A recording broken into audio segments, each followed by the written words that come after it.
Hi, welcome to Ananya academy. ఈరోజు TET and డిఎస్సికి సంబంధించిన తెలుగు మెథడాలజీ, తెలుగు బోధనా పద్ధతుల్లో భాషా నైపుణ్యాలు అనే టాపిక్లో ముఖ్యమైన ప్రశ్నలు తెలుసుకుందాం. ఈ వీడియో మీకు నచ్చినట్లయితే ప్లీజ్ లైక్ చేయండి, అలాగే షేర్ చేయండి. వీలైతే సబ్స్క్రైబ్ చేయడం మాత్రం మర్చిపోవద్దు. ఈ వీడియో డిస్క్రిప్షన్లో మీకు టెట్ తెలుగు మెథడాలజీకి సంబంధించిన టెస్టులు కూడా ప్రొవైడ్ చేయడం జరిగింది. వీలైతే రాసుకోవచ్చు. మాధ్యమిక దశలో ఏ కథలను చెప్పాలి?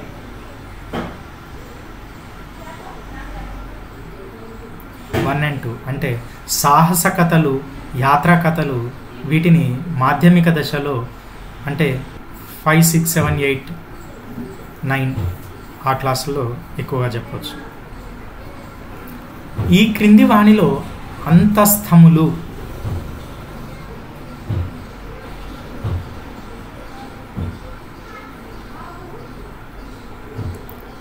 షే, షా, సా, హ వీటిని అంతస్థములు అని కూడా అంటారు. వర్ణ మార్పిడి దోషాలకు ఉదాహరణ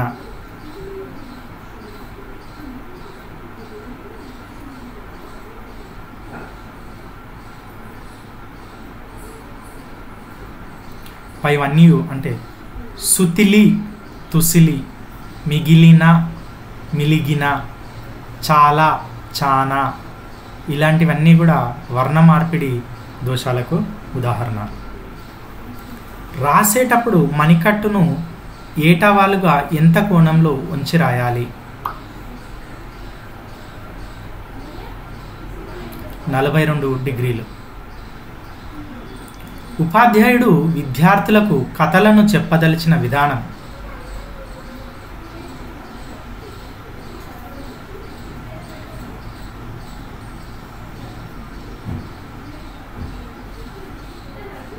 ప్రత్యక్ష వాక్యాలలో చెప్పాలి. చూపు మేర, పలుకు మేరలకు సహసంబంధం ఏ భాషా నైపుణ్యాలకు చెందింది?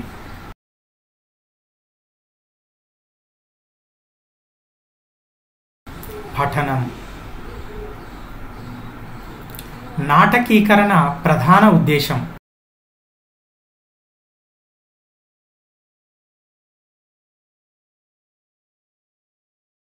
భాషానాభివృద్ధి. విద్యార్థులలో వాచిక చర్య అభివృద్ధికి ముఖ్య సాధనాలు ఏవి?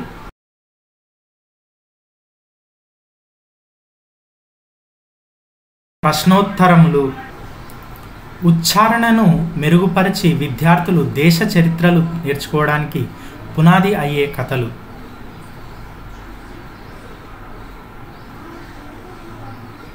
చారిత్రక కథలు. వాచక చర్యకు సంబంధించిన 4 రకాల సామర్థ్యాలు.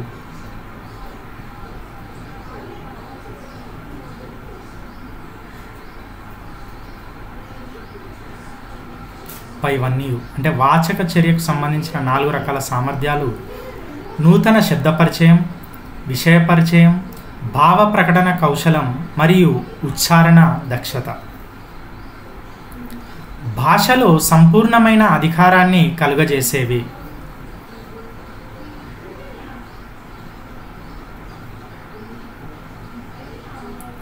భాషలో సంపూర్ణమైన అధికారాన్ని కలుగజేసేవి భాషా నైపుణ్యాలు.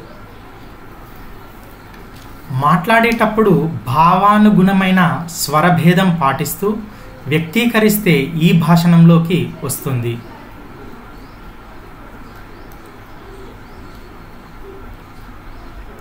వాచికాభినయం.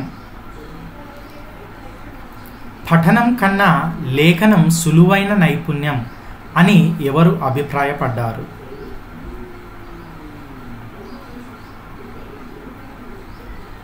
మాంటిసోరీ. నాటకీకరణ యందు ప్రాథమిక దశ సంభాషణలు ఎవరు తయారు చేయాలి?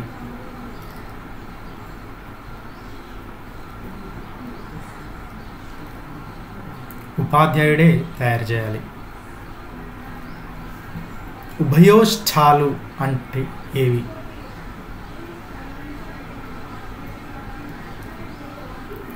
ప ఫ బ భ మ. ప్రాథమిక స్థాయిలో విద్యార్థి శ్రవణ నైపుణ్యాన్ని పెంపొందించేవి.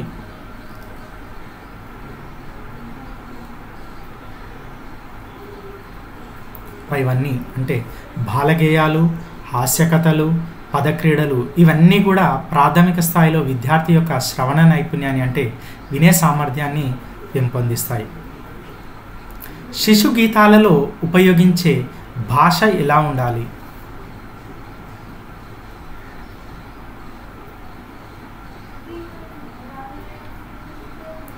వ్యవహారికంగా ఉండాలి. వ్యవహారిక భాషనే ఈ శిశు గీతాలలో ఉపయోగించాలి. మానవుడు తన జీవితంలో ఎక్కువ భాగం దీనితో గడుపుతాడు.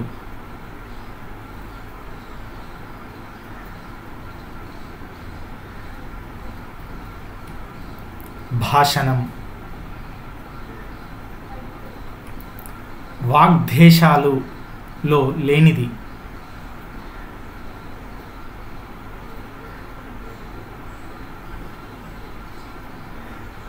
శ్రవణలోప దోషం.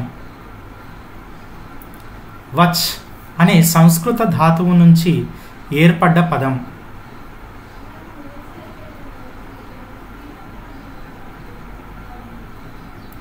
ఇవన్నీ అంటే వచ్ అనే సంస్కృత ధాతువు నుంచి ఏర్పడ్డ పదాలు వాచికం, వాక్కు, వచనం.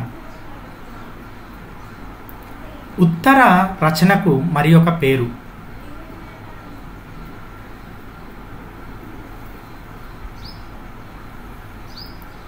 వక్తృత్వ శిక్షణ. ప్రతి ఉపాధ్యాయుడు విద్యార్థుల భాషణాన్ని చక్కదిద్దడానికి ఎంత సమయాన్ని కేటాయించాలి?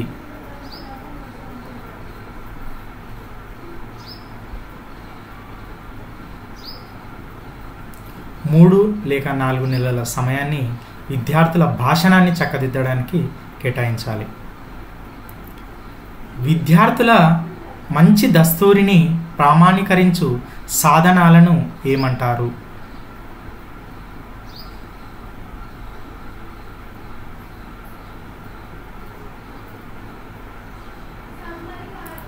Rating scale.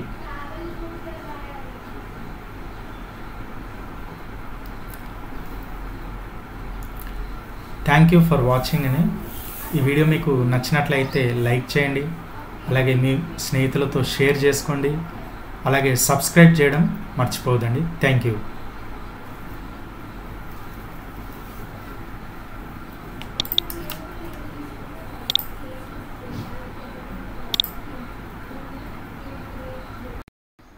Thank you for watching అండి. ఈ వీడియో మీకు నచ్చినట్లయితే లైక్ చేయండి, షేర్ చేయండి, అలాగే సబ్స్క్రైబ్ చేయడం మాత్రం మర్చిపోవద్దు. అలాగే ఈ లింకు ఈ డిస్క్రిప్షన్లో మీకు టెస్ట్ లింకులు కూడా ఇవ్వడం జరిగింది. బిట్స్ చదువుకోవడానికి అలాగే టెస్ట్ రాయడానికి చాలా ఉపయోగపడతాయి. వీలైతే ఉపయోగించుకోగలరు. Thank you.